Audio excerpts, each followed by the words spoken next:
Fadilah berikutnya, orang yang melakukan puasa di bulan Syawal, puasa 6 hari di bulan Syawal, itu sama fungsinya seperti salat sunnah qabliyah dan ba'diyah, yaitu menutupi kekurangan yang ada di dalam Ramadan.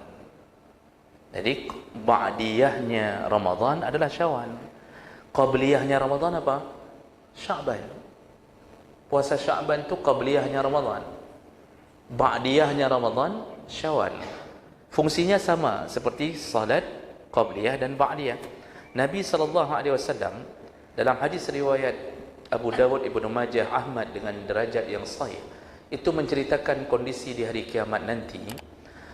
Hadis dari Abu Hurairah, kata Rasulullah SAW, "Inna awwala ma yuhasabu an-nas bihi yaumal qiyamah min a'malihim as-salah." Hari kiamat nanti yang pertama sekali dihisab oleh Allah adalah salat.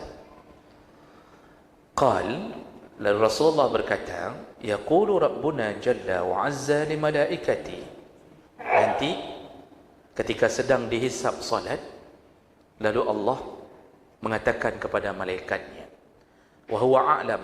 Jadi Allah bertanya pada malaikat, namun pertanyaan itu bukan bermakna Allah tidak tahu. Allah sudah tahu. Jadi Allah hanya memberitahu supaya berita ini sampai kepada kita. Karena kita kadang-kadang bertanya dalam keadaan tidak tahu. Allah sudah tahu, namun pertanyaan itu untuk memberitahu. Apa kata Allah pada malaikat? Unduru fi salati abdi atammaha am naqassaha. Coba cek salat hambaku ini sempurna atau ada yang kurang.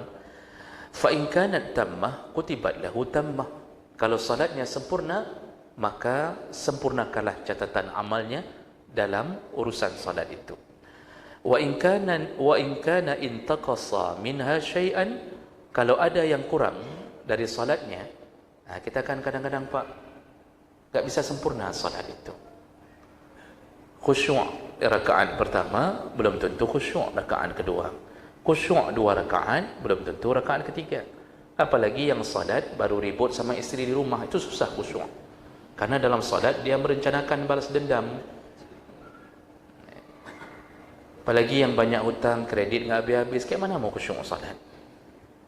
Makanya kadang-kadang kita ni hilang lagi, dapat lagi.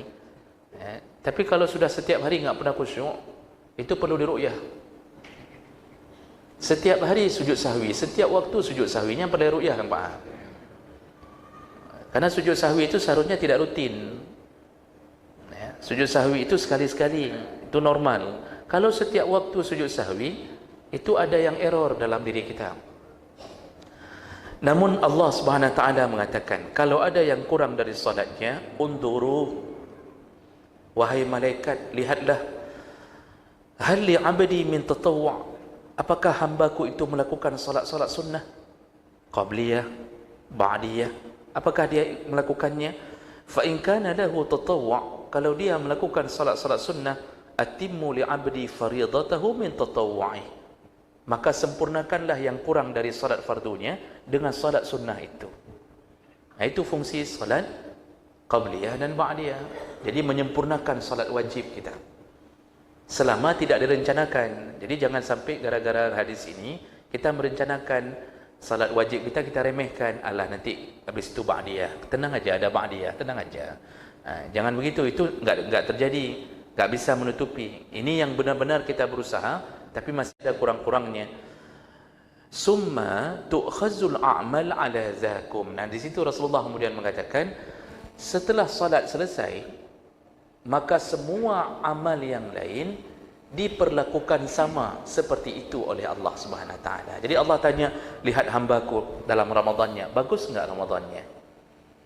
Sempurna tidak Ramadannya? Oh, ternyata dalam Ramadan kita tidak bisa sempurna. Ada mupat 2 kali waktu itikaf. Ada bicara politik di masjid menjelang 2024. Jadi enggak bisa sempurna. Jadi kita enggak bicara hanya tentang Allah, tidak. Ada sesuatu yang menyebabkan berkurangnya pahala salat, pahala Ramadan. Apa yang terjadi? Sama kata Rasulullah. Allah akan tanya puasa sunnahnya.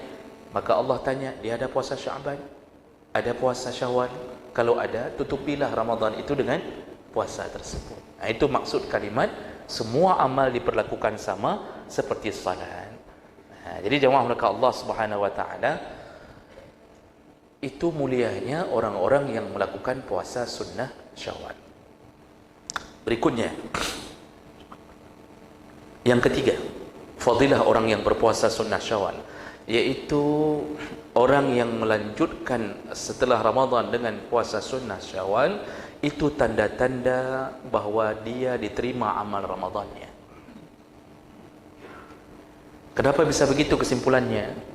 Para ulama mengambil salah satu ijtihad itu, kesimpulan bahawa yang puasa Syawal itu menjadi ciri-ciri bahawa Ramadannya diterima. Kenapa?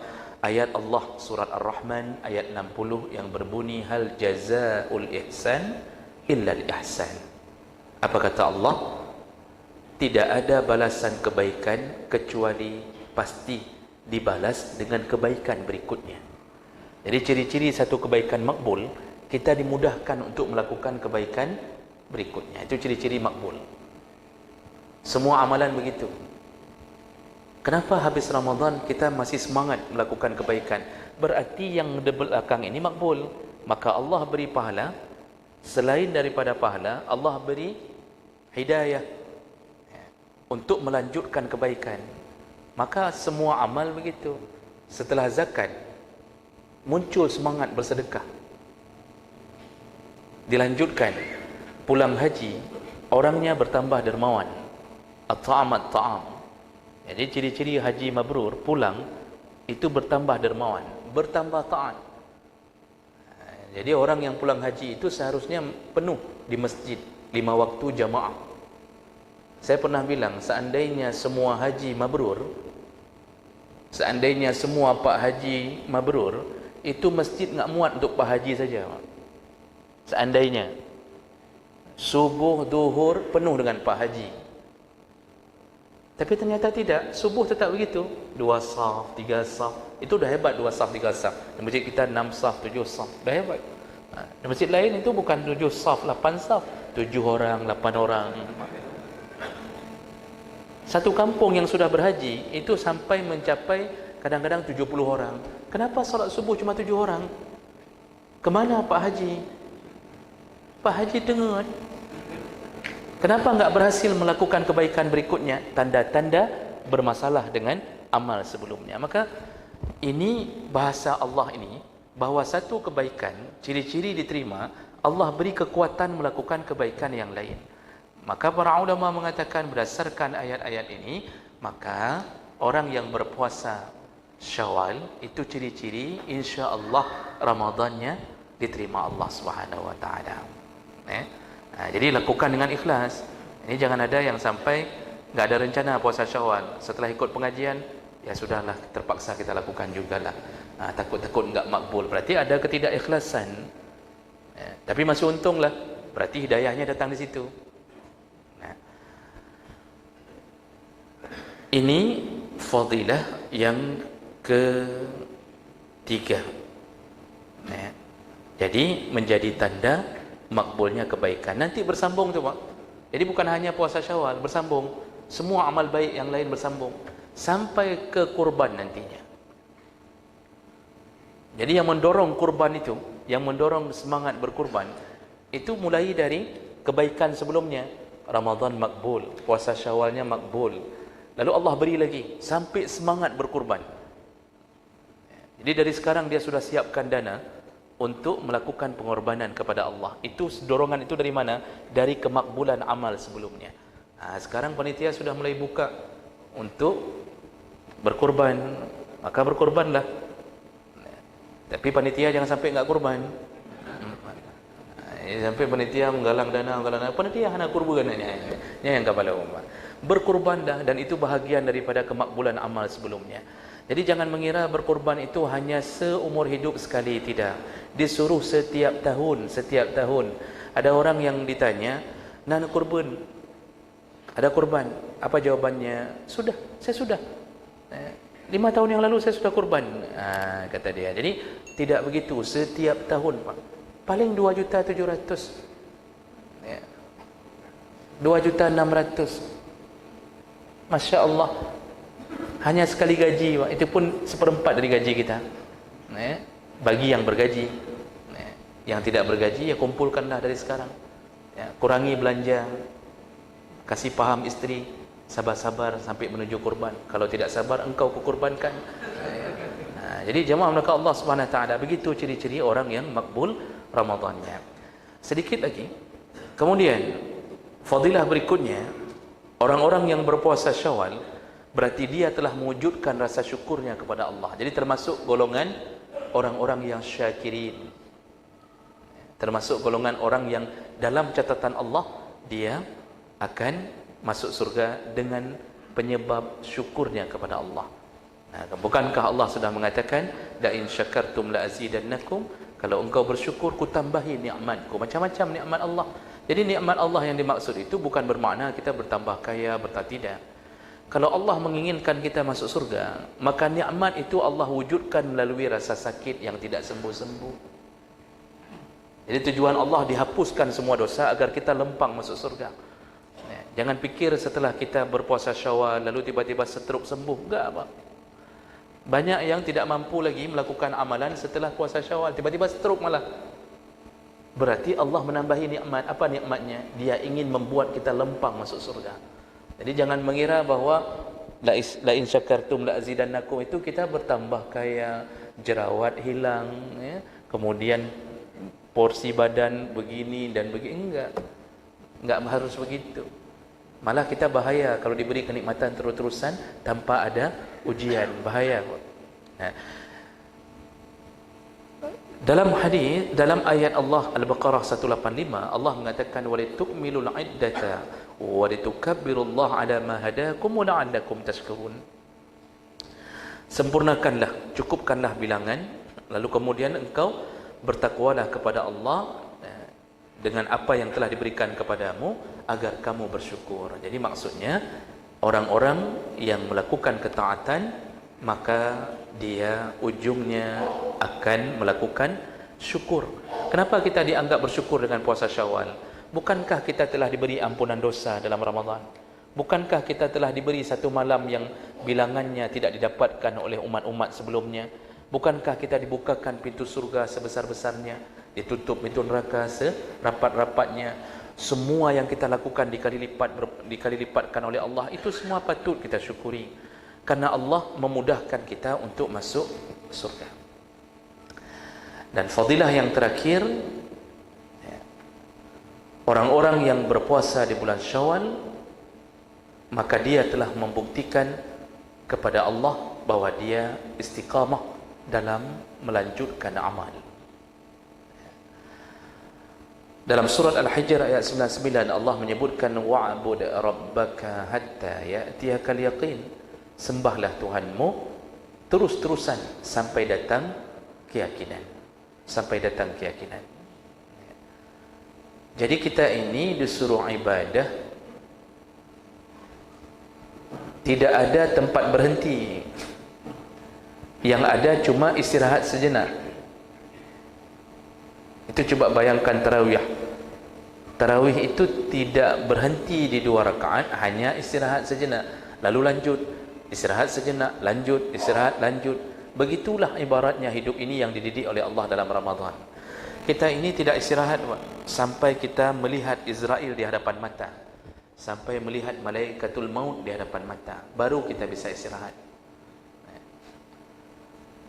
Sebelum itu jangan istirahat, dan jangan pernah merasa sudah selesai, karena banyak orang yang hari ini sudah merasa lelah dalam Ramadan.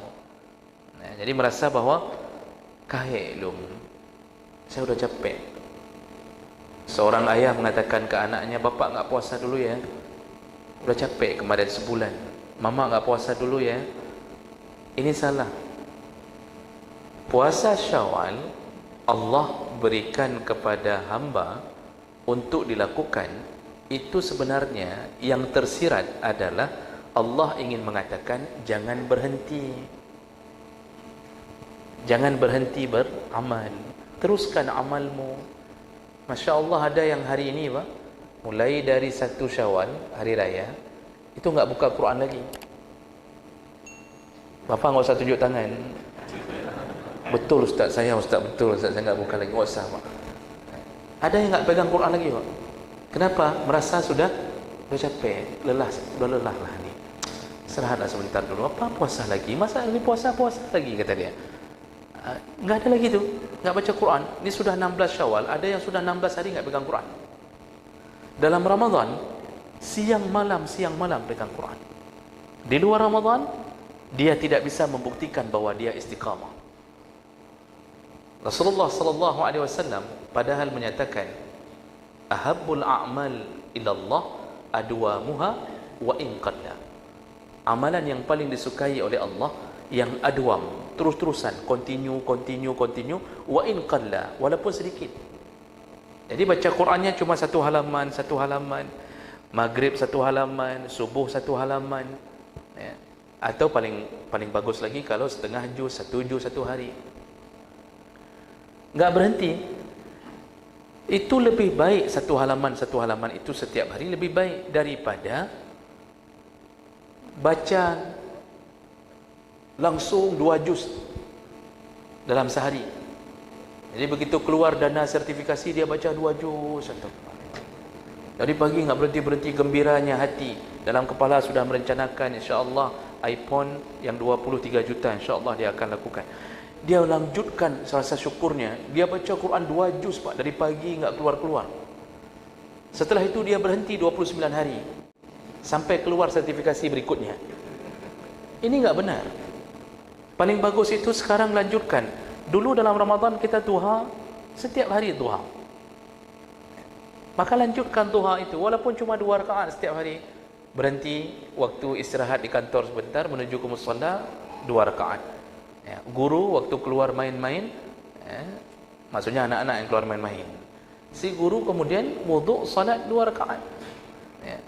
Dia lakukan standby terus-terusan setiap hari, itu lebih disukai Allah. Tahajud lanjutkan, sedekah lanjutkan. Ya, jadi semuanya dilanjutkan. Itu yang tersirat dari maksud Allah. Kenapa Allah menyuruh untuk melanjutkan puasa 6 Syawal? Maksudnya jangan berhenti engkau berpuasa. Jadi dilatih lagi oleh Allah. Jadi nanti efeknya apa? Orang yang bagus amalannya, dia akan lanjutkan Syawal, dia akan lanjutkan Senin Kamis, dia akan lanjutkan Ayyamul Bid. Begitu bertemu hari-hari tertentu, maka dia juga akan melakukan amalan-amalan yang baik. Jadi lebih bagus sedekah setiap hari, ya. Walaupun cuma 5,000 tapi setiap hari itu lebih baik. Inilah maksud kenapa Allah menyuruh untuk menyambung dengan puasa Syawal. Mudah-mudahan kita termasuk golongan yang dicintai oleh Allah Subhanahu wa taala. Subhanakallahumma bihamdik, asyhadu an la ilaha illa anta, astaghfiruka wa atubu ilaik. Wassalamu alaikum warahmatullahi wabarakatuh.